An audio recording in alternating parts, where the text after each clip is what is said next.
Ako ang pinakamahalagang proyekto ng buhay ko. Isang canvas na walang hangganan.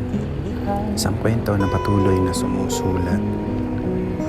Minsan, nag-aalinlangan, natatakot. Sa bawat pagbagsak, parang gusto nang sumuko. Pero ako, ang nagpapabalik sa aking mga paa para magpatuloy. Restart, refocus, ulit at paulit-ulit na hindi susuko. Hindi. Habang marami ang aking inspirasyon, ang aking mga pangarap, ang aking layunin. Sa bawat pagsubok, sa bawat pag-asa, sa bawat pag-ibig, sa bawat luha, na walang nagtutulak sa akin na magpatuloy. Pero ako ang pinakamahalagang proyekto. Hindi lang basta proyekto, kundi isang obra, isang maestra. Isang obra maestra na hinuhubog ng panahon. Isang obra maestra na kinukunan ng pahina.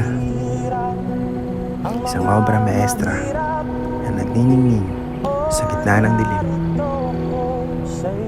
At sa pagtatapos ng aking paglalakbay, ako ang magiging pinakamagandang alaala. Ako ang pinakamahalagang proyekto ng aking buhay. Isang obra maestra na aking ipagmamalaki. Isang obra maestra na walang kapantay. Sa palaran, sa buhay na ang hantungan ay kawalan. De numero ang galaw ng tao, bawat gawin ay may presyo. O narito ako sa isang lugar na di ko maintindihan.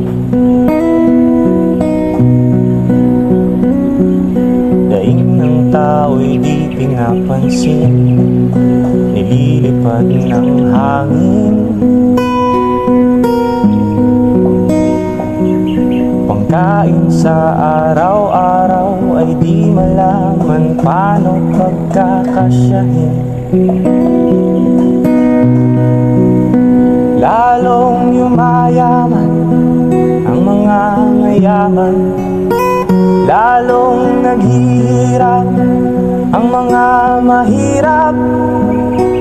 O narito ko sa isang lugar na di ko maintindihan.